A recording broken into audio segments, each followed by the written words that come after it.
20, how old are you again? 21. Yes, he's no longer young, guys, but when you were young, metal was cool. It's all relative, right? It's all relative. It is relative. Sorry to interrupt. How is everything?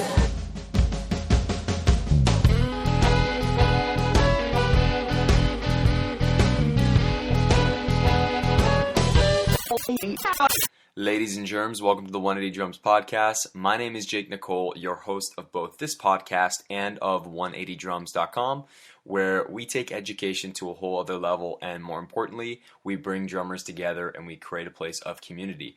So, this episode of the podcast, we're going to cover and uncover a whole bunch of really cool topics with Brandon Pertzborn. Now, Brandon is a super young guy in his early 20s. He's drumming for Doyle from the Misfits, and he's also drumming with Black Flag, two iconic punk brands and bands. And this guy is laying down the smack today. He just lays down so much great information that you guys are going to get to hear.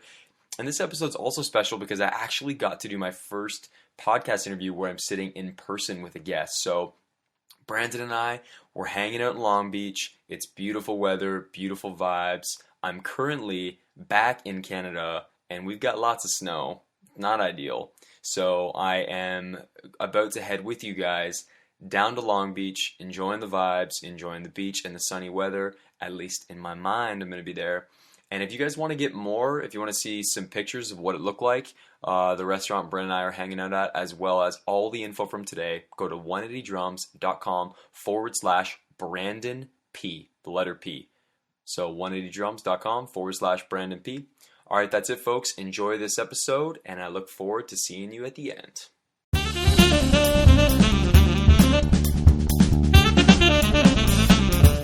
Guys, welcome to the 180 Drums podcast. I am with my man, Brandon. Brandon, how do you say your last name again, bro? Pertzborn. Pertzborn. Siri recognized it earlier when I said Pertzborn or something like that. Close enough.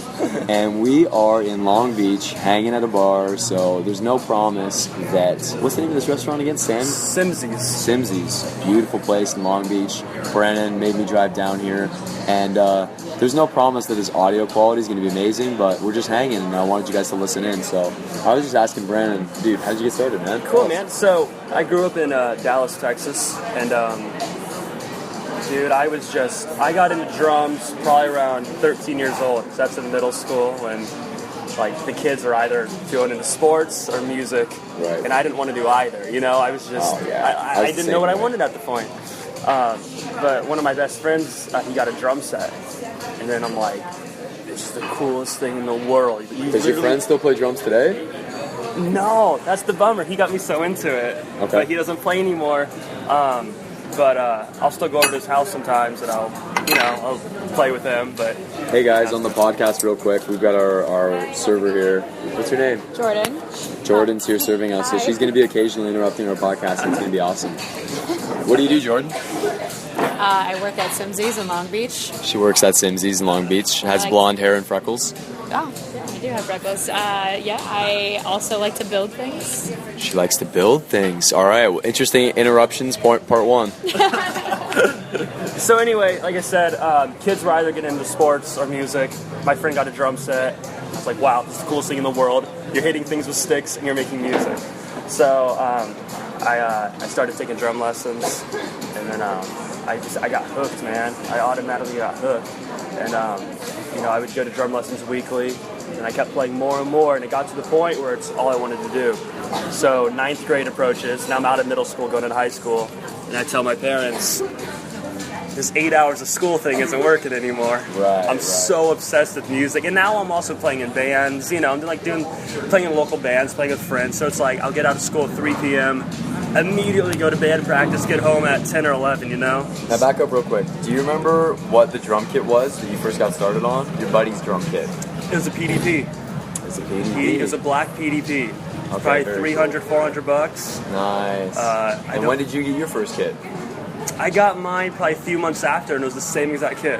Because I knew it worked, and I didn't know anything else about drums. Like, here's a PDP, it works, I'll get the same thing. Cool, man. So I got this PDP kit. It was great, I loved it. I told my parents, the school thing isn't working for me. It's 8 hours. So I begged them to be homeschooled. I begged them, and my parents are great. Love them to death, and They let me be homeschooled. Oh, wow. Yeah. Dude, that's So crazy. yeah, 9th grade I was homeschooled on. Just literally played music all day. Oh, that's amazing.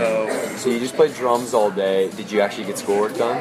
You passed and everything? Well, I passed, yes. Okay, But very drum focused, and like any other kid, just that's interested in something. You want to put all your focus into that, Now, maybe I missed this, but what city did you grow up in Texas? It's a suburb of Dallas. It's called Grapevine, Texas. Okay, cool. And if anyone's from Dallas and knows anything about it, it's right where DFW Airport is. The huge If you guys are from Dallas, leave a comment. Say, hey, you got your man Brandon here. Absolutely. But, so yeah, I was homeschooled, and then after that, around 10th or 11th grade, I was like, it'd be good to make money off of this. Maybe I should start teaching drum lessons.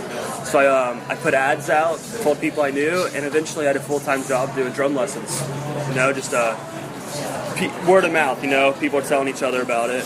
And then, so I would teach drum lessons full-time, probably 5 hours a day. Wow, amazing. So tons of drum lessons, which is great. When you get a kid that's, they have an interest in something, they haven't started it yet, and you can guide them through it, and you see that sparkle in their eyes that you had grow, and I still have it, everyone still does, but when you're a kid and you're learning it and just getting into it, and you can see that in their eyes, I love that. And I'm sure you can relate to that as well. Absolutely. You can just see someone so interested, and it reminds you of yourself.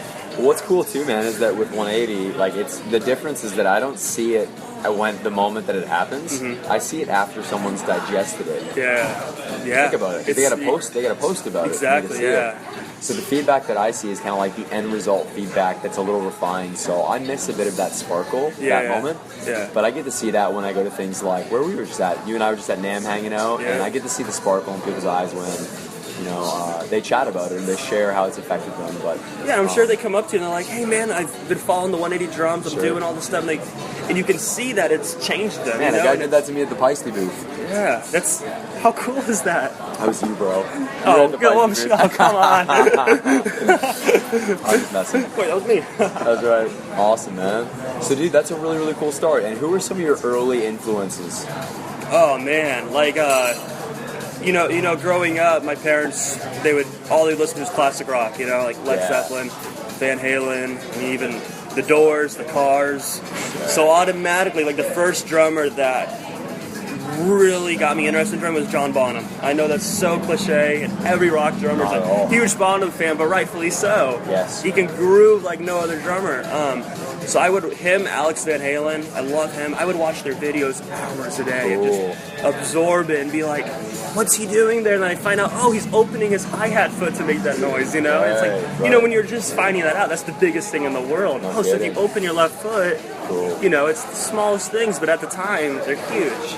Dude, so Van Halen, Led Zeppelin, who were some other early influences? Oh, man, then after that, I really got into, that was my parents, influencing me on what to listen to. And when I took my own step, I really got into a lot of metal, because as drummers, it's so, especially when you're young, it's so busy.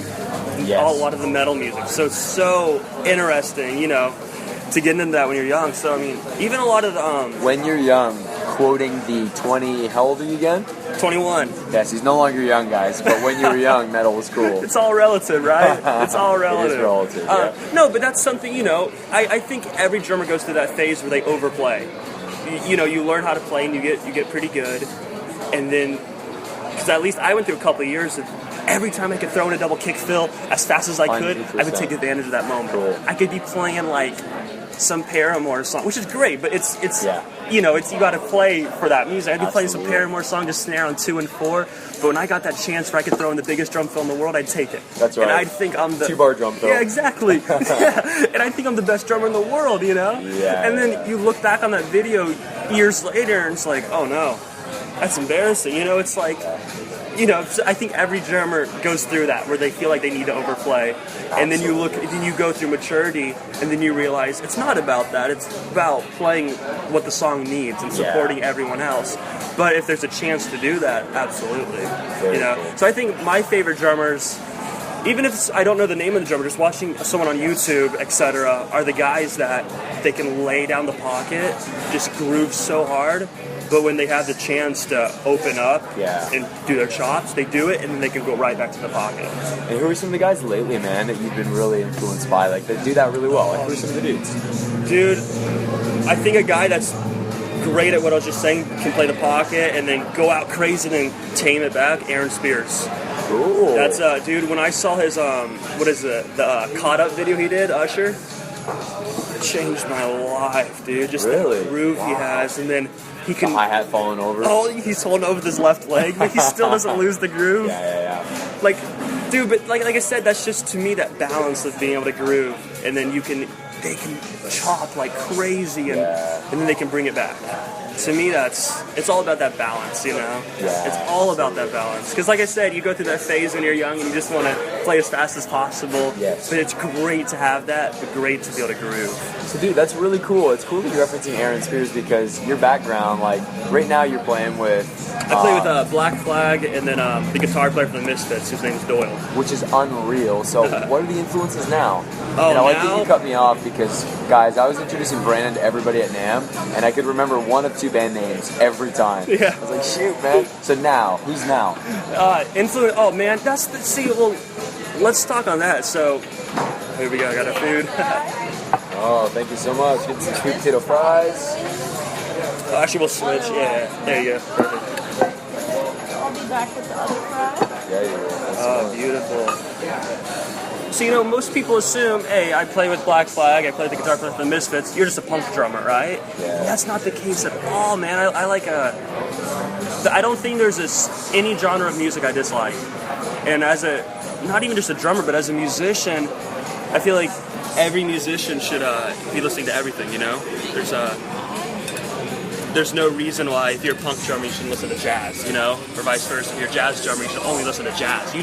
I think my greatest advice for any musician is to listen to every style, and I think that makes you a better musician. Because you know, what if you're playing a normal punk beat and then you want to go off onto a fill? You can incorporate so many styles rather than just 16th notes really fast. You know, that'd be a traditional punk fill, quote unquote. Absolutely. You know, Guys, infusing styles when we get back. Brandon and I just got our food. It looks too good not to eat right this second. Brandon, what are you eating, dude? I got a cheeseburger right here with some fries and looks beautiful.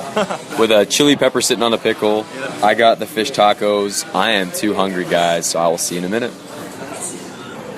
And we're back. That was like a 3-minute intermission, and Brandon and I decided that we just want to hang out and chat, so you guys are just listening in anyway. That's the whole point. So I just asked him, how's LA been, dude? It's been so killer. Yeah. Like I said, moved here probably about a year and a half ago, and you know, Dallas is great, and I'm sure a lot of people in many cities can relate to this. You know, it was great, and I was getting some session work here and there, but I always felt like there was more somewhere else, you know, and I always heard Nashville, LA, New York, you know, the music cities. And I had some friends up here in LA, and they said, hey man, you should come check it out up here. There's music going on every day. It's just the whole industry is here. Not the whole industry, but you know, a majority of the industry is here. I'm sure you can get some opportunities here. She said, cool, I'll come visit. And I planned to, you know, I drove my car up here from Texas. It took about 24 hours of driving. And I thought I was going to be up here for a week or two.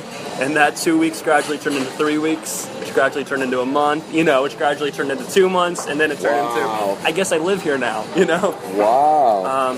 Well, dude, like, what gigs did you have before moving out here, man? I joined Black Flag in Texas. And interesting How did you enough, get that gig? how that happened, I had videos on YouTube of myself, and the guitar player stumbled upon them. Covering their stuff? No, just random videos of me playing. He just he liked something about my style. Sick. Sent me a video, and I mean, he sent me an email. Sorry to interrupt. How is everything? Fantastic. So good. Perfect. Yep. Thanks so much. Yeah, so he sent me an email. He said, hey, I really like your style. I really like your playing. Black Flag is looking for a drummer. Give me a call if you're interested, and we can talk details. I'm thinking, what? This doesn't happen. You just don't get an email, you know. So right there, that went to show me that, wow, social media and videos are so important. You know, and I didn't realize how important they were at the time, you know? And Let me talk for a second so you can get a bite, dude. So, guys, social media, like, I noticed that right away, dude. You're just posting up videos. What kind of videos were you posting at the time, too? Like, just drum covers, just having fun. so like, if you don't have a YouTube channel, if you don't have stuff online, I've heard this quote, and I'm probably repeating myself a little bit, but if it's not online, it doesn't exist. That's So like a lot of the world, right? If it's not something that's being posted or shared, people technically don't know that it's happening, right? So you're just sharing this stuff, you get hit up, and then how did it go from there? It went good? Oh man, he sent me the emails probably about midnight. I'm like, this is crazy. I call him a little after, and we end up talking probably like 2 a.m. We just connect automatically. Wow. It's going great. And can I ask what had happened to the previous drummer? what happened to the previous drummer? I don't know, man. I think for whatever reason, he didn't want to continue touring, Touring's a whole different lifestyle than just, being a session drummer and living at home, Touring is, if you're in a band that's touring year round, you're on the road for 8 to 10 months out of the year, Yeah. And for a lot of people, that's really stressful. It's a different life, Totally, man. So, it wasn't for him.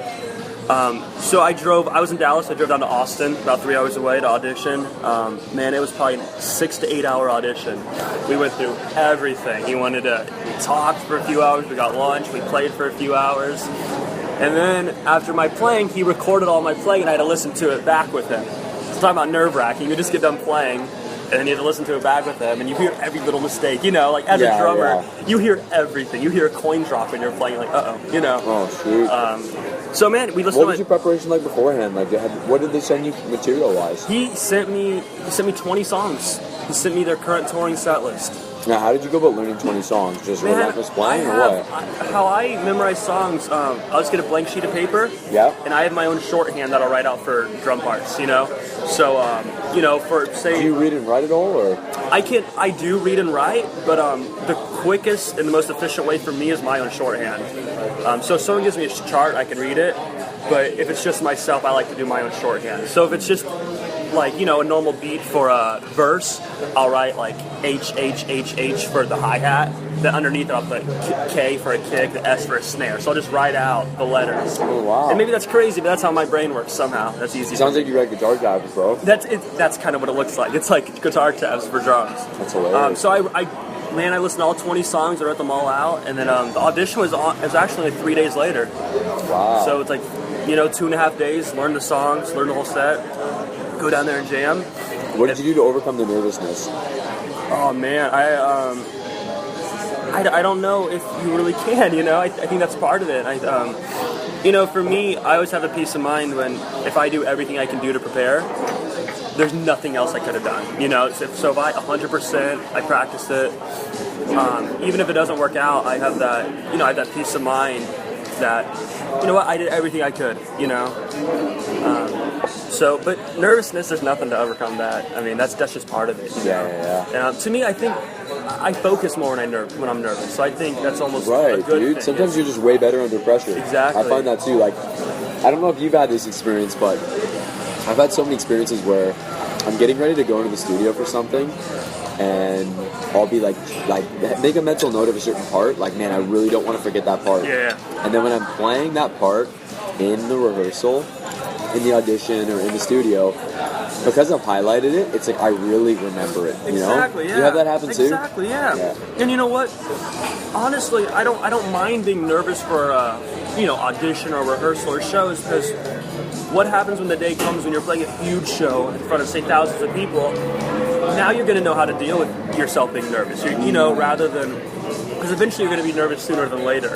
So if you're nervous during certain points of your life until you get, later on in your life, you're going to know how to deal with that. Absolutely. So that's how I view it. It's like, you're always going to, that's a part of life. And if it's not with music. Do you ever music... just play dumb things when you're nervous? Oh, are you kidding me?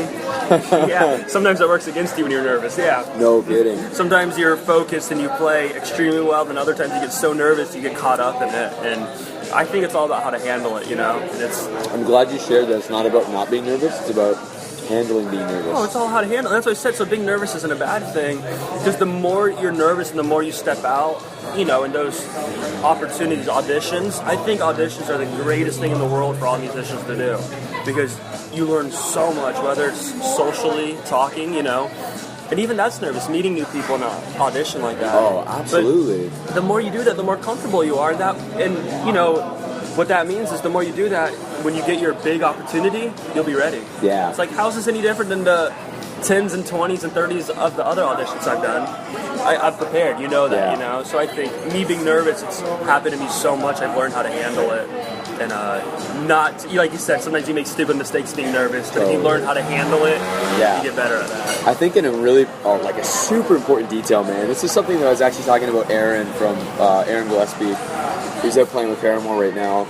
And one of the things that he said that's so true is it's like, dude, when you go into auditions, if you're really apologetic and you really have this attitude of like, oh, I'm so sorry, or like, crap, man, I messed that up, like I won't mess that up again, and you're almost like a wimp about stuff, then what ends up happening is the band just feels like they don't trust you. But like if you make a mistake and you just act confident, even in your mistakes, like it doesn't mean you're arrogant, it doesn't mean you pretend like it didn't happen, it's just you acknowledge it and you just have an attitude of like, you're confident that it won't happen again and you're going to move on, and you make everybody feel comfortable. I think that's the thing in an audition, because like I've been in lots of auditions where I'm on the other end of the spectrum. Like I'm helping audition somebody else, or I'm watching a drummer on 180 drums sometimes even explain something and they're a little bit nervous and I have to help ease them. The thing that I find is even if a guy's messing up, it's just being confident in the mistakes and confident in the fact that you're a human, but also just like making everyone around you feel confident. That's huge, man.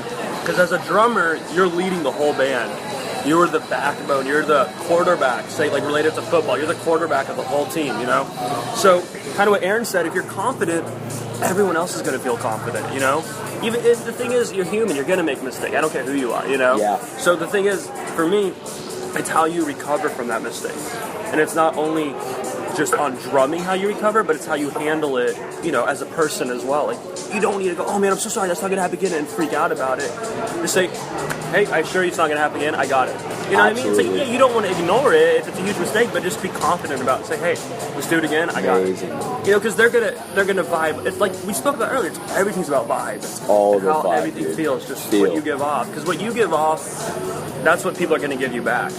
So if you show up to an audition and, like I said, being nervous is normal, but you need to know how to handle it. And if you show up all nervous, and people are they're gonna feel the same way.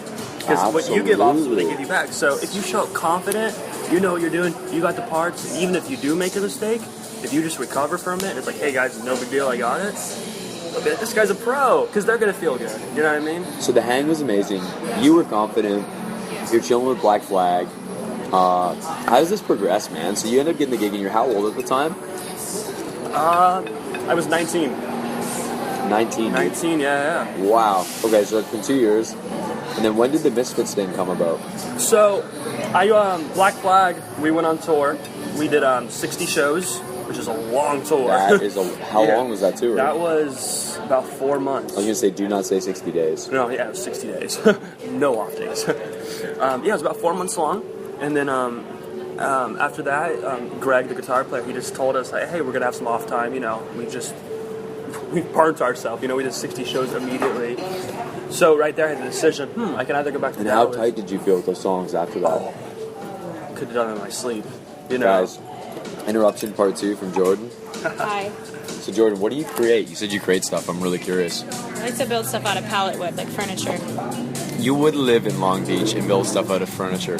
Yeah. Do you have like an Etsy that people can come visit or something? Not yet. Not yet. Someday. Jordan, we gotta get your Etsy going. I gotta get a shop first. I gotta get a place to work on this stuff first. I was in Detroit before here. There's a lot more Detroit. space. You did a good job escaping Detroit. Sorry for everybody in Detroit. I mean, I'm sure it's beautiful. It's just the economy and stuff, right? I mean, there's some cool things happening in Detroit. Where can people follow you online? Where can people follow me? Do you have like I an do have Instagram? an Instagram. What's your shop's Instagram? Well, my personal one is JNYSHALLS. JNYSHNLLL. No, almost. So close. JNYSHALLS. And I post some things on there, so. Okay. Of my building stuff. Interruption part 2 complete. So kind of what happened with Black Flag, we did the 60 shows. The guitar player, the band leader told us, hey, we're going to take a break, you know. Yeah. So I had a decision there. I can go back to Dallas, Texas. I can be comfortable. My family's there. I'll ride the wave. Black Flag will be back, and I'll go do that. Or I can take a step out. My friends have been telling me about Nashville, LA, New York, where all the music's happening. I can take a step out and take a risk and move there. So I chose to, obviously I'm here in Long Beach, LA, so I chose to... Which, guys, by the way, like, dude, quickly describe how beautiful this area is. How would you describe it? Let's start with this. It's middle of January, it's winter, and I think it's, 65, 70 degrees? I think, yeah. I only work in degrees Celsius. Oh, you're only in Celsius, so I have no idea. I'm just messing with you. Yeah, it's got to be 75, right? Yeah. What'd you say? Upper 75? 60s, lower 70s, Yeah. probably, yeah. Absolutely beautiful. So for everybody in Celsius, that's like, I actually don't even know how to convert that. I just think like room temperatures in Canada. What's really where I good live, weather, yeah. What's really good in It Celsius? should be like 15, 20. Okay. I think that's really good weather. I don't know, I just think of that kind of stuff. But Something like that. So it's beautiful. So you're living the dream. And guys, like I just drove in here. Never seen so many palm trees in my life. Like picture, you guys watching the show Dexter? Kind of looks like Florida. It's got a bit of a Florida vibe. Oh, absolutely. And we're on an island, so pretty amazing. Alright guys, this episode is to be continued. There will be a part 2 out later this week where Brandon and I get into discussing further his move to Los Angeles and how that's changed his life forever, how YouTube's changed his life, and how continuing to network is one of the most important things Brandon does day to day as a drummer. And we're also going to have our server Jordan, who you guys have now met, interrupt us a couple more times, and we're going to have some fun with her. She was pretty nervous when we were, asking her a couple questions throughout the podcast, and then as soon as the podcast ended and Brandon and I were just hanging, she was like the most outgoing person in the world. So, alright guys, that's it for this episode. We will see you in the next one. Oh, and before I forget, you gotta head to 180drums.com/Brandon P to see a bunch of pictures of Brandon playing, some videos of him playing, and an overall look at what he does. He also wrote a nice article for us that you can check out where he discusses everything we talked about today further in depth. Alright guys, that's it. 180drums.com/Brandon P. See y'all there.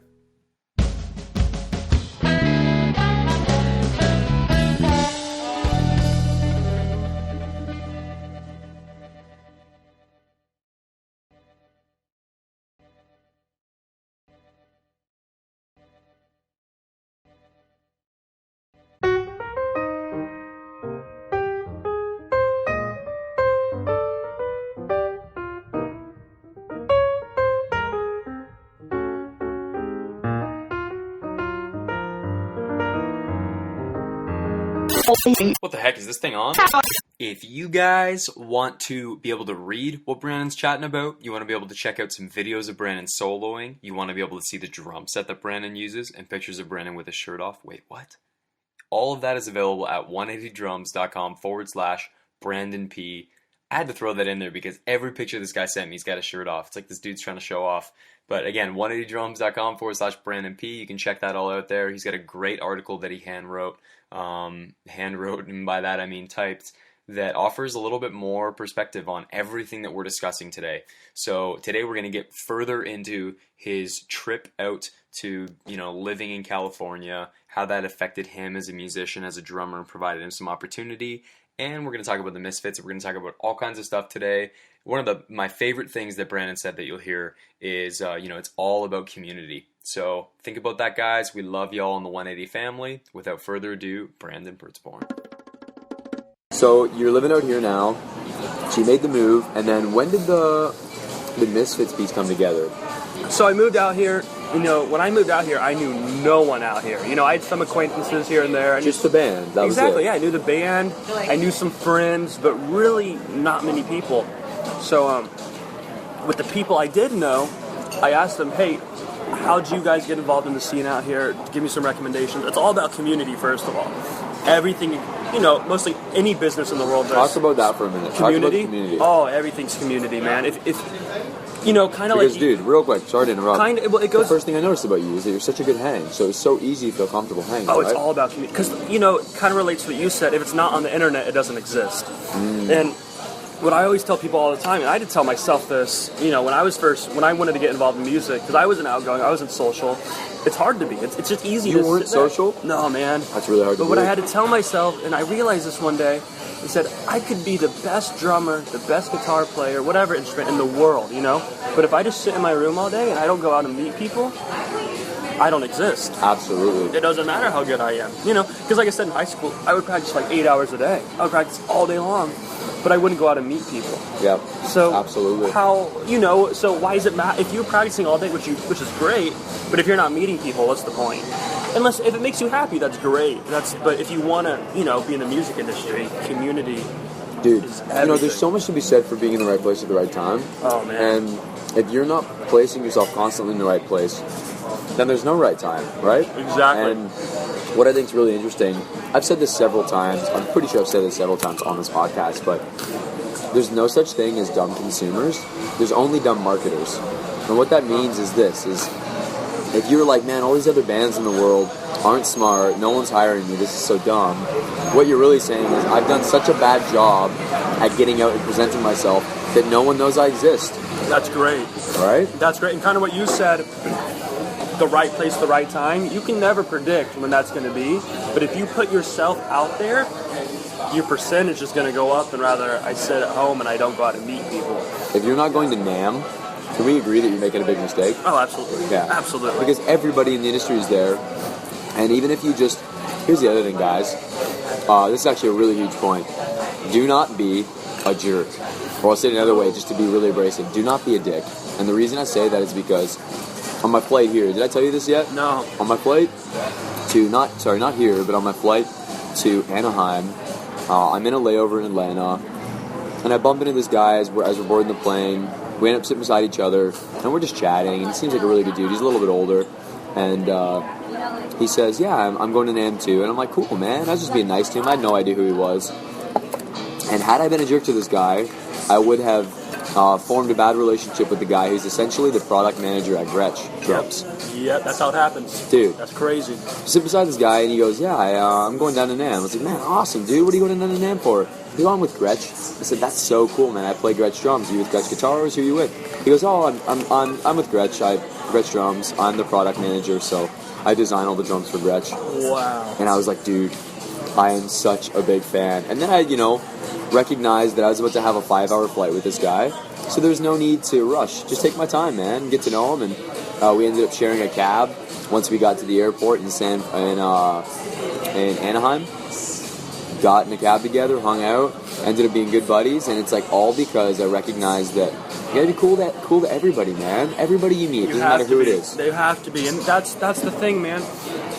It's a small world in general. So many people know each other, but in music, it's even more condensed, where everyone knows everyone. So, man, if you're just not a cool person, or like you said, if you're a dick or just a jerk, that word's gonna get around. Yeah. And you don't want people to say, oh man, that Brandon guy, that Jay guy, anyone, yeah, he's hard to work with, Absolutely. It's all about the vibe you give off to everyone, no matter who they are, big, small. And that includes online, man. Like, I can't even, there's a lot of you guys that listen to this stuff and see some of the comments online, and the crazy part is, you remember this stuff. Like, when someone's a bully online, you remember their usernames, you remember their presence. Oh, yeah. And it totally puts a bad rap around that person. I've had so many people, just leave a dumb comment or leave something. And that doesn't mean that it's like we're looking for people to make mistakes and then blacklisting them. Yeah. It's just like, be cool everywhere, man. Not just face-to-face, online, everywhere. You're representing yourself and you're building and maybe practice it online. That way when in person with someone, it'll be natural to you. Great, that's man. how I am always. The thing is, you want it to be natural, So that's right. If you're a total jerk to someone online, and in person, you're going to have that in the back of your head, just that mindset. Wow. But if you're just a good person in general to everyone, it's just going to come natural. You're just a good person. You got to practice it, You do absolutely have to practice it, because dude, there's lots of times too where it doesn't always feel natural to be nice. Like, there's times where I'll be critical of other drummers and see them getting attention, and your natural reaction is like, man, that guy's not even that good. Yeah. But I have to catch myself all the time, and that doesn't mean I'm looking at everybody and ranking them, but this is what humans do. This is human nature. I'm just being really real, right? Yep, absolutely. And as part of that, it's like I have to make sure that I never leave comments or make comments, even to friends. I try and be careful, because people repeat stuff, and it's your fault. If you said it and someone repeated it, it was your fault. You said it in the first place. And what I always think, say, for example, if I'm at a show and I have a friend with me and they're like, hey, look at that drummer, he's not really good. Like, he's missing this. And it's natural tendency to go, you're right, man, he sucks. But then I think, I'm like, that dude's out there, he's having a good time, he's happy, he's enjoying himself. What if that was me? Yeah, it's that, and also, what did he do wrong? So he messed up, or he's not the best drummer. Who cares? He's having a good time. Totally. I don't understand the need for people to hate on people and be so rude, and it hurts me, especially like in the music community, to see that on videos on YouTube, etc. It's like, people are just having a good time. They're hitting things with sticks, is what it boils down to, Come on, man. What's some of the more positive stuff you've seen online? Like, what's some stuff that's really inspired you lately? Oh, man. Dude, the coolest thing for me to see is when I go to a video on YouTube it doesn't even need to be a drummer, a guitar player, anyone, just music, and you see comments that are lifting someone up, and, so often you see comments that are just tearing people down. And that's so destructive? What do you get out of it, Yeah. So, even to me, man, if I post a video or anything on Instagram, Facebook, YouTube, and I see someone says, man, you're awesome, you inspired me, it makes me want to work even harder. It's like, holy crap, this guy takes his time out of the day to leave a comment. I want to work even harder, When people tear each other down, you're tearing. It's not worth it for me, So whenever I see just positivity online to videos, it's just like, that's what the music community should be. Lifting each other up. It should be, a huge family of musicians. Yes. Rather than guys just tearing each other down because that person might not be the best drummer in the world, Absolutely. Well, dude, something that I got to invite you to is we have this Facebook group for all the 180 family members. So everybody who signs up, we put them into this Facebook group where we all chat and hang out, and it's really social. What's been encouraging me lately has been seeing people ask questions and fearlessly ask questions. Like, guys, I have no idea what tom heads to get. What's the difference between these tom heads? I don't understand what single ply means. I don't understand what this means. And just seeing everybody jump in and be like, dude, that's totally cool, man. No worries. Check this out. Watch this. Like, here's what you need to know. And seeing people get together and just be really cool, like, that's the best, man. Absolutely. And something that I just observed being at NAMM is that guitar players will almost like duel each other at NAMM, and it's not really cool. No. Like, they're not cool with each other. Yeah. But the drummers, like, I walk by so many things where drummers are like nodding along to another guy playing, just digging what he's doing. Yeah. Like, you were just telling me off record about Benny, or was that on record? That was off record. It might have been You were off. telling me about Benny Greb at NAMM, who I got to see the guy again. Such a great dude, like such a great guy, so talented. Yeah. He was just like checking the Big Fat Snare Drum out. Hey, Chris, the Big Fat Snare Drum, love you so much, bro. He was checking out Big Fat Snare Drum, and even the way he like checked the drums was so systematic. The way he worked his ghost nuts around the drums, that guy's so musical. But you described a situation where he was like shredding with another guy, right? Absolutely. And how cool was that to watch, man? It was so cool, and that's what it's all about, man. It's like you said, you're speaking about guitar players trying to like battle each other, or duel or whatever, and it's not about that, man. Like Benny Greb, in my opinion, one of the best drummers out there now.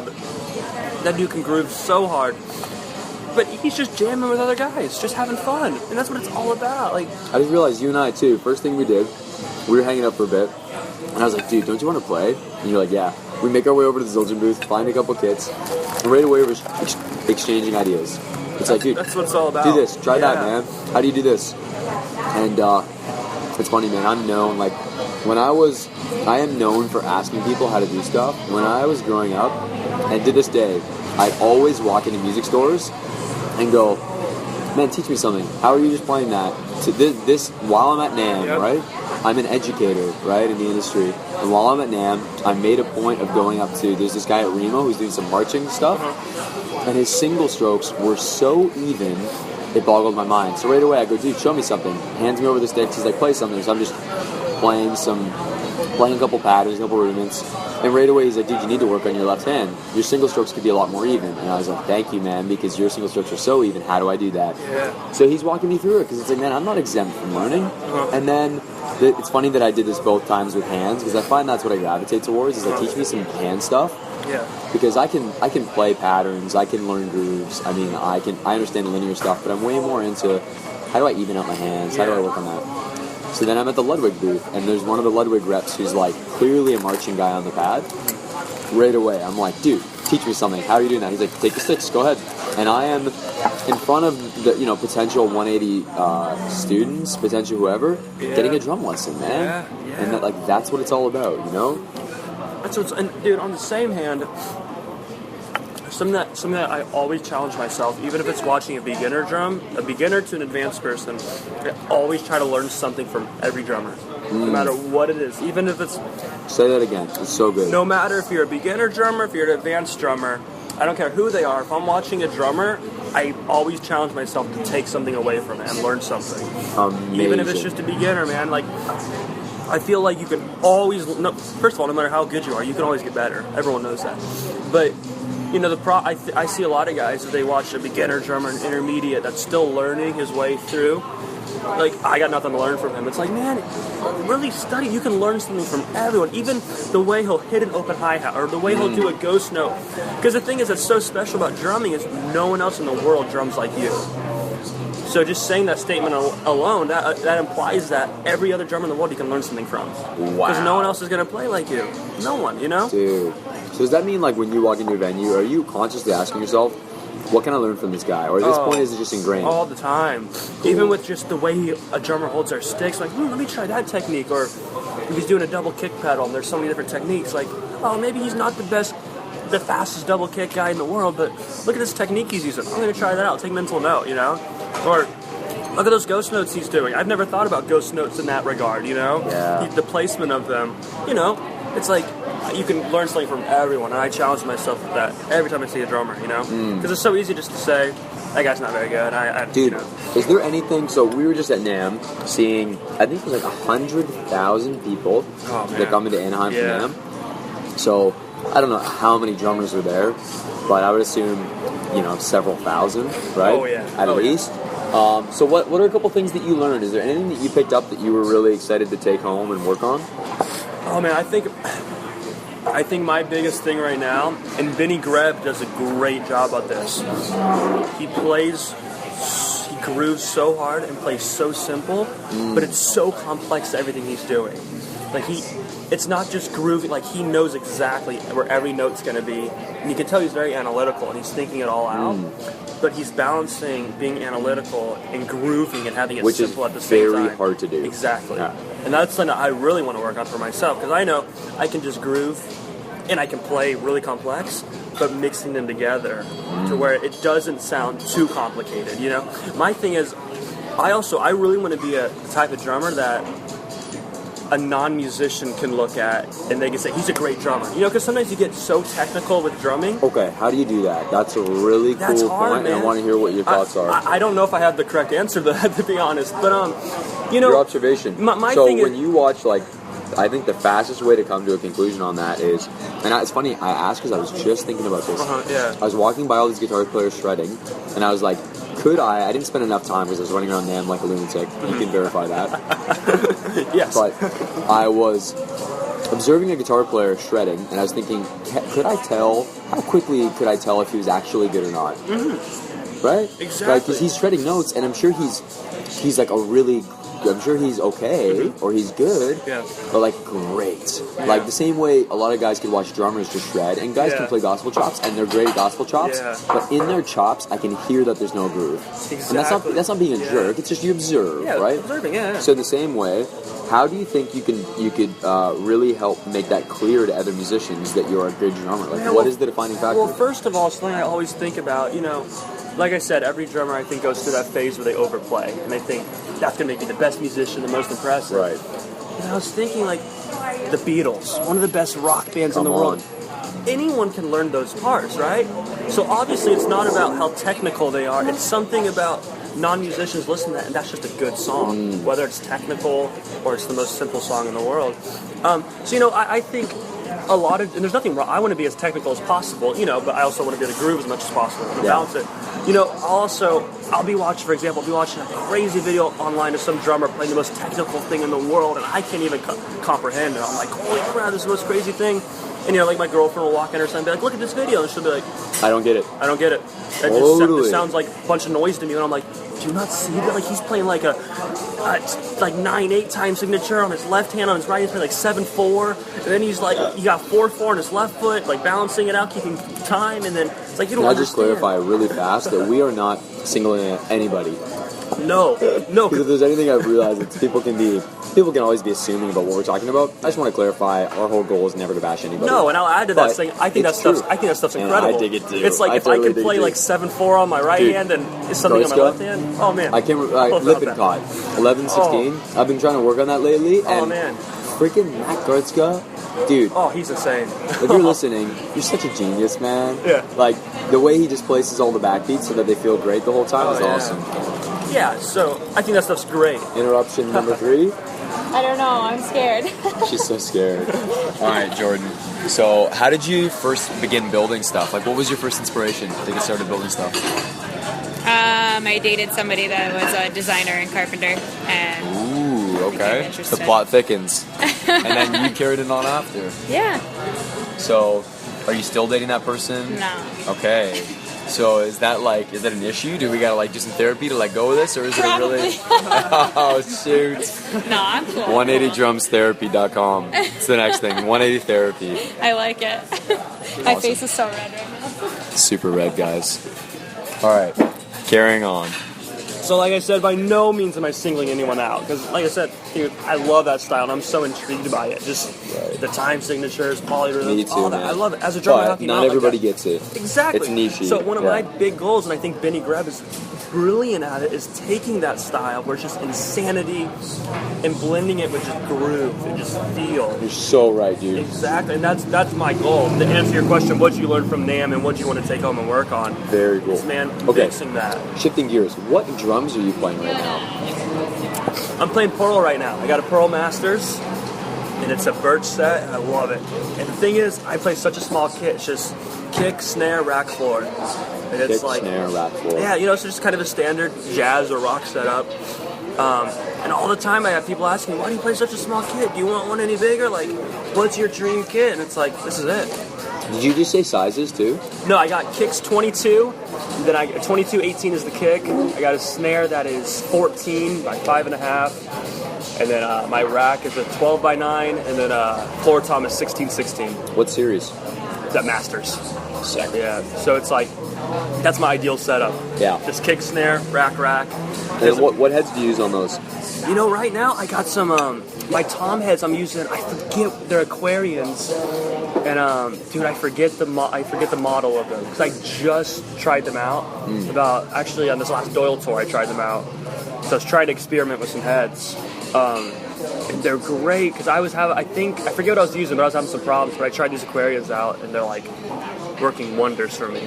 But I'm always in the process of trying to find something different and Very experimenting. cool. So it's How like, did you arrive at Pearl? oh man, like I said, my first kit was the PDP, right?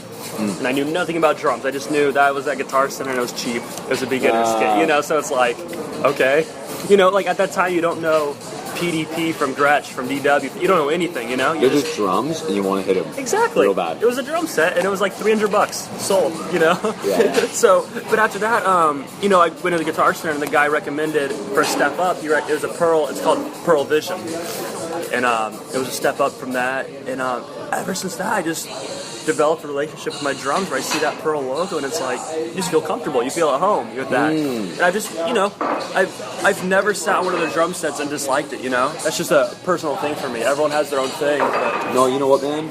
I had a Pro Export kit as one of my first kits. I loved it. yeah. I had a Pro Masters. Oh yeah. I loved it. And it was like a Pro Birch Masters. Oh yeah. I think I had like a 12, 13, 16, 22, and I'd swap out the 12 and 13. Okay, yeah. Shouldn't have got rid of it, but I did. And I ended up getting a Tama Star Classic Birch with Bingo. I've had that also. Dude, beautiful kit. Yeah. Weird sizes though. Yeah. I had like 13 by 11, Okay. which is super deep. And then like, maybe it was even 15 by 12, it might have been that deep. And then like 16 by 16, 18 by 16, 20 by 18. 24 tom. Wow. No, 20-inch face Oh, drum. I didn't say floor tom. Like, first of all. How much does that not fit?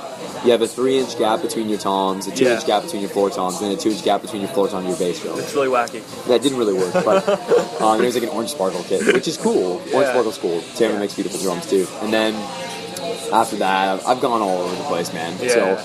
So, okay, so you're arriving at your Pearl kit, and it just feels like home for you. It's one of those things where I've played it for years and I love how they all sound. I've become familiar with their lines and what they offer. But also, it's just being comfortable. It's like you see the Pearl logo, and I feel comfortable with that, and I know it's going to be a good set, you know? Now, do you have like an ideal, like who would you say defines an alt, like, I don't know, your ideal drum sound? Oh man, it depends. It goes back to, I would say, what genre you're playing in, you know? Like That's a great answer. A lot of the punk stuff, you don't want the best sounding kit in the world, you know? You want it to be more raw and natural. And, Oh, such a good you know, answer. it's all, you know, it's all relative. Everything is. It's like, but if I'm playing, I think I'm gonna name this podcast. If you guys listening, maybe I'm wrong, but it's all relative. You said that a couple times, and it's so I true. repeat it so often. It is, you know. It's like, man, but if I'm playing in a metal band where, you know, everything's super tight and everything is in sync with each other, I'm gonna want a kit that sounds perfect, you know, in tune perfectly. Yeah. You want the bass drum right in your face. You want the snare crack and the toms are deep and thuddy. But if I'm playing a jazz kit, I'm gonna want some toms that are a little higher pitched. You know, the snare's You gonna want be the bass drum different. to have a note. Exactly. But so, and if it's punk, I mean, if you're playing punk, you can kind of get away with any kit. You know, it works for that Right. style. You know. Any kit, kick it over a couple times, loosen the heads, you're good to go. Exactly. But if you're doing that in a metal band that's really tight into the grid, etc., you're not going to want that. You know? If you were to just play drums at, you know, anywhere and you could have a sound, and you weren't playing with anybody specific, you're just playing what you wanted to play, what would that sound sound like? It would sound like John Bonham. It would sound like John Bonham, man. Just huge drums. Huge, yeah. Exactly. Totally. Exactly. That's what it would sound like. We were just joking. Sure enough, I would do that, dude. We were just joking about how drummers sing everything, and we know what the other guy means, you know? Exactly. It's a language, man. It's a language. And if we did that to a non-musician, they'd be like, "You're crazy, man." Dude, this is so funny. I don't know if you've observed this too, but I've noticed this. Have you ever noticed how when guys air drum, you can tell whether or not they're good? Oh, 100% immediately. Like subtly, like as soon as they just like lift up the wrists, Yeah. by how like I think it's how relaxed they are. Oh, yeah. You can tell like, dude, that guy's good, man. Yep. Now I'm afraid to do it. I'm self-conscious to do it now, but you can always tell, man. As soon as the guy starts playing, you can see because truthfully, the sound of your kit is just an extension of the way you move, right? Absolutely, and even I tell a lot of people, especially non-musicians or non-drummers, I'll say, "How do you learn songs so quickly?" And I'll say, "I'll write it down." Then honestly, I'll air drum it before I take it to the kit. 100%. I'll go a couple hours depending on how many songs, of just air drumming before you take it to the kit. By the way, Jordan, our host, just walked by. She's definitely super scared of us. Have you noticed that? No. If you ever want your hostess to stop visiting your table, just tell her she's on a podcast. Because technically, I've just held up a phone that's like my screen's off. I could just be making that up to try and flirt with her, and she wouldn't know Oh, the you totally difference. could. You totally. I remember that now. There you go. Hilarious. But yeah, that's me. I will air drum before I take a song to the kit, just because that way you can listen to it in your headphones, and you can hear everything the drummer's doing, and you're not making noise on top of it before you're confident with the bars. I've heard of so many guys doing that. One of my favorite, dude. Listen to this story, and you guys all listen in. Go check out the Luke Holland podcast. I think it's in the first episode called Replay Value. But dude, this guy is gonna go on Drum Channel, right? He's gonna perform on Drum Channel, and he's gonna be performing. I think it was the Woven Web by Animals as Leaders. Oh yeah, Dude, guy didn't know the song, so he learned it the night. I think it was the night before or 2 days before, but I'm pretty sure it was the night before by air drumming. yep. And then that performed crazy? it. Never practiced that on a drum crazy? set. Performed it live for the first time on a kit. First time playing the song on drums was live on camera. Isn't that crazy? And he aced it. But like you said, the drums are just Disgusting. an extension of your arms, and it's all mental and what you have in your head. And add to that. Sorry, man, not to cut you off. To add to that though, Chris Mazzarese from Big Fat Snare Drum. Him and I were just talking about this last night on our cruise from. I don't even know where we ended up. Somewhere in LA. But he had an audition with LMFAO. He had learned their whole set just by watching it, and then went straight to being on tour with them. No rehearsal, nothing. First night of the tour, just had to perform the live show that he'd only ever watched, and he pulled it off. Wow. Like, he made notes. Like, he wrote notes, Yeah. and he air drummed a little, Yeah. and he had a tape to watch and review. Yeah. But he didn't ever get to run the set with them live. He just did it Yeah. live for the first time, no rehearsal. And that's another thing I'd recommend to every drummer. Like, develop your own shorthand when you're learning, like, That is how to learn great. music. That's You know, great. like, And how would you suggest they go about doing that? oh man, like I said, the way I do it, when I write down notes, it'll just be H equals hi-hat, K is kick, S is snare, T is tom, and then I'll just write, like I said, like the first row on the page. If you're on the hi-hat for a verse, I'll just put H, H, H, you know, and then put 1, 2, 3, 4, 1, 2, 3, 4, and then below the first H, it's probably gonna be a kick drum, right? Just for a simple beat. Then when you get to the second H, it'll just be just a hi-hat, and then the third H will be the snare. So you got the kick, hi-hat, snare, right? Cool. You know, obviously beats are gonna be more complex than that, but that's how it starts, you know. Cool. And for me, that's what works for me, you know. Yeah. But I know every drummer, talking to other drummers, they all have their own shorthand. Yes. And for me, if you have your own shorthand, you can learn songs so quick. And I'm Dude, sure totally. that, like you said, for LMFAO, I'm sure that he did the same thing. Yeah. He wrote it down the way he's comfortable, you know. Absolutely. And another thing I used to do when I would learn songs, I would print out the lyrics.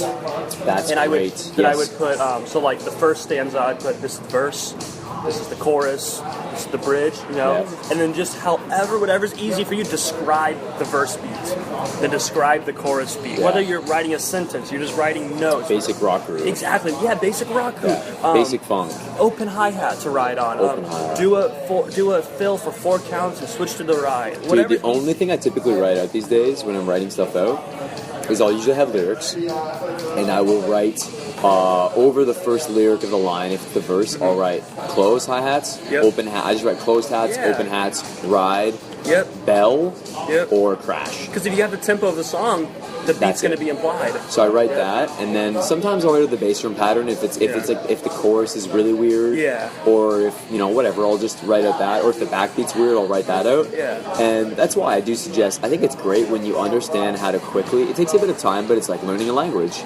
It's great when you can quickly write out the bass drum pattern and understand quarters, eighths, eighth note triplets, sixteenths, sextuplets, and be able to quickly just transcribe that stuff. It takes a bit of time, but it's so worth it, man. It's so worth it. So yeah. worth it. Absolutely. It's a huge investment. Like, if you're serious about drumming, it'd be the equivalent of people who are in business going out to take a business course to learn a new skill. I think that's a really important skill to have, Absolutely. for sure. Absolutely. For sure. Yeah, absolutely. Yep, I'm good, thank Jordan, you. do you want to add anything to the combo so far? I don't think so. Oh, come on. Well, I don't know what you guys are What do you like? talking What do you like about building? What do I like about building? Well, I get to use my hands and I get to create things, and I feel like What's your favorite thing you've created? I I made a map. I found this map at this really cool used bookstore in Detroit, and I took it and I blew it up and I coffee stained it, and then I cut it like into strips. How do you and make- coffee stain something? You just put water and coffee, like you dilute the water basically with coffee. And So- thank you. Appreciate that. So coffee infused with water twice. Yeah, and then you just dip the paper into it, and then you let it dry. Oh, and then you cut it into strips. And then I cut it into very meticulously measured strips, and then I put it on planks of wood that were like vertical and in a pattern, Cool. and then it was like a piece of wall art. So like the longitude, you follow the longitude lines. Yeah, exactly. Nice. Cool. Yeah, And it's something I feel like you'd have to see. So like, is really, it up on the @JPQSLL? It's not. Now I'm gonna have. You I'm better. I'm gonna have to put it on there now. Well, what I we're feel like doing I'm gonna is disappoint a lot of people. you're gonna disappoint a bunch of people. What is this podcast for? You want to tell her? Drumming. So you said it was funny. You like what you do because you're creative and use your hands. Yeah. That's exactly what we're talking about. Well, exactly boom. Boom! Drop the mic, Jordan. We have Yeah. lots in common. This guy is the drummer for Tell Them. The band's called Black Flag. Black They're a Flag. punk band. I don't know if you've heard of that, but Probably, yes, I think I have actually. And then you know the Misfits. Yes, I do. He's drumming for the Misfits presently. Oh, congratulations! thank you. That's very So much cool. cooler than me. Fun to be doing that. somehow get that response a lot. Pretty amazing. I have heard of Black Flag and the Misfits, so that's pretty badass. Oh, thank you. Good job. He's getting progressively cooler. I used to be like into that, and when I was a little bit younger. Jordan had a Misfits hoodie. We all know she I did. totally did not, but I dressed in all black at one point in my life. It's close enough. Yeah, for sure. All right. All right, cool. Part 4 over with for now. Okay, so picking back up, what was the last thing we were saying? Oh, we were talking about just developing your own shorthand and how beneficial it is. How great is this guy? He remembers everything. And we've already been chatting for an hour, dude. Can you believe that? An hour? It's been an hour. No. Yeah, 54 minutes. Check that out. Wow. You're so Cool. fun to talk to. It flies. Dude, it's so fun. Last night, man, Chris and I think we drove for probably like an hour and 10 minutes. And it honestly, I thought it had been 15 minutes. Isn't that crazy? When you told me it had been an hour, I was so perplexed because we were driving through Hollywood for the first time. Yeah. We were driving through like LA for the first time. His and first time too? My first time. He had already been. Okay. He like lived there. This guy's a Okay. baller. Yeah. We're going to his brother's place, who's also a baller. So good times. But dude, it's so great hanging, man. Like, are there any other, just maybe a couple things that you'd really love to add? Because you and I are about to go for a walk and take in the city. I think the most important things to any drummer is just, first of all, being a cool person. Like we said 20 times, right, the vibe has to be right. Especially if you're interested in a touring gig. Because think about it. There's 24 hours in a day, and a show lasts for how many hours? 1 or 2? So you're only playing for 1 to 2 hours a day. You got to be with people and be friends and be cool to people. If you're lucky, 1 to 2 hours. Exactly. So the rest of the day, there's 22 hours where you gotta be friends with people. You gotta be a cool person. You know, because I know so many guys that I've toured with and other bands and stuff. They're the best musician ever. They're so good. They're perfect. But people don't get along with them, and they'll get cut from the band because you're not. If you're living on a bus with someone. That's a tiny house you're living in. You gotta be cool. And if you're just not cool, if you're always down, if you're always bummed or something, they're like we spoke about, whatever you give off, people are gonna give that back in return. Wow. So if you're always bummed, if you're just always, just not having a good time, just not a cool person, people are gonna feel that around you. Yeah. And eventually, it's not gonna work out. Just from experience, I've learned that quickly. You gotta be a cool person. A couple quick questions. What's one of the best things you've purchased lately, whether it's like been a cheap app or something affordable, maybe it's drum related, but it's like been life-changing for you lately? Oh man, that's hard. I'll start. You know Yeah. why? Because I've been traveling lately, so I'm really pumped. I bought this water bottle. I can't remember the brand name, so there's no advertising involved with this. But it's like what would it be called? It's essentially a water bottle that you, when it's done and emptied, you can fold it up, so it only takes up like 2 inches of space. Oh wow. Dude, it's amazing. So it's like, I can't remember what that's called, but it's like a deflatable water bottle that you can roll up and then clip it together. I got it on Amazon. It almost sounds like a. Have you heard of a Camelback? It's like a backpack, and it's rubber. No, it has got some straws coming out the back? And you sniff it like that. Oh my gosh. No, Brandon, no, that's not what I have. You were going there. I have like a tiny little water bottle, and then that way, just when I'm traveling, say you're going through like the airport, you can just dump out your water with water, roll it up, throw it in your pocket, and roll. It's sick. And it's like, 0.7 liters, so it's a good amount of water. I thought you were going to the Camelback. I was like, don't say it, man. Don't do it. You're not walking around with that thing. That's right. Did you have anything? Oh man, I don't know. I mean, I think convenience-wise, the greatest thing I've done recently is it sounds so cheesy, but it's the greatest thing in the world for me. I finally got a second snare drum. That way I have one in my studio and I leave one in my car. That way I don't have to stop at my studio. It's so simple, but it's like something that's like, it changes your day every day. Because prior it's like, I gotta go pick up my drums before you head to a gig. Now it's like, I just take off. As simple as it is, man. It's those things that are like, change it. And what kind of cymbals are you using, man? Oh man, What companies do you have a deal with? Give a show. I don't have a deal with a cymbal company right now. I'm looking for one right now. The ones I do have a deal with, I got Pearl drums and then Vic Firth sticks. And it's so cool that worked out so organically and so well because I've used those companies since I started. Very cool. Minus that PDP kit, but you don't even know what it is when you're that young. You use whatever, So it's Vic Firth and then Pearl. And I've used Vic Firth for so long. I just use 5Bs. I know a lot of drummers are using these crazy sticks that has such different names, and I have no idea what you're talking about. Because a 5B I think a 5A was the first stick I had, and then once I got a little older, I went to a 5B for a little heavier. I was like, perfect. I don't need anything else. Sick. Dude, what were you excited about? What really excited you at NAMM, man? What was some like the groundbreaking stuff you saw that pumped you up? Oh man. Dude, like you were just in Hollywood with the big fat snare. I honestly think if you just think of a cool product at NAMM, the first thing that goes to my head is that. Frickin' A, Chris. And I'm not just saying that because you were just talking about it. I'm dead serious. Because the thing is, dude, I've heard about that so much, just whether it's Facebook or Instagram, but I've never tried it. Yeah. And he had the snare cranked. He had it cranked, and it sounded great. Cranked snare, sounded awesome. Then he put this on. It's the fattest snare you've ever heard, dude. You know what I mean? It's literally sounds like a whole different snare. Yeah. And it's just, I almost thought it was good. What are those rings called that you can use to muffle? I thought it was going to be more something like that. I just didn't know what to expect. So my expectations were kind of down here. Then I tried it, and I'm like, literally, if I had my eyes closed, I would have said that's a whole different snare drum, whole different tuning. BigFatSnareDrum.com. Yes. Check it out. Yes. And, we don't have any sponsorships yet on this podcast, so free shoutouts, Chris. Love you, man. You'll always be a free shout-out. There you go. That was cool. And then I think it was the booth right next to him. True tuner. True tuner. So it tunes every lug at the same time. I'm trying to explain it. I can't show people.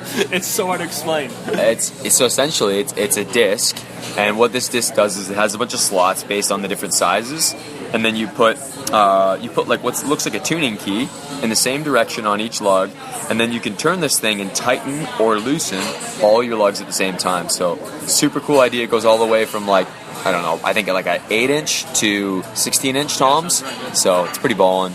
Dude, it has been so much fun chilling with you. The weather's beautiful. We're about to go for a walk. Any parting advice? Oh, man, I think be a cool person if you're a musician, network, practice as much as possible, but get out and talk to people, meet people as much as possible, and I'll say it again because it's so important. Be a cool person. That's it. Boom. All right, guys. I hope you enjoyed that as much as I enjoyed sitting down with Brandon. I'm sure you all caught on to the fact that he's just such a great guy. He makes you feel incredibly welcome and warm. And that would be the biggest thing I hope you guys take away from this, is that such a large part of being successful as a drummer in the industry is going to be your ability to hang with people, to be a cool hang, and to, offer great perspectives on things. Like Brandon, despite the fact that he's 21, has such great insight, such great wisdom, and he's done such a fantastic job setting himself up to meet the right people, get in the door, take advantage of technology even, and, work his butt off. So guys, I hope you're incredibly inspired, and I can't wait to do the next podcast with you. In the meantime, head to 180drums.com/Brandon P to see some videos of Brandon soloing, showing off his chops, and you can connect with Brandon online there as well, and he's got a great article that he wrote up. So again, 180drums.com/Brandon P. As always, we will see you in the next episode.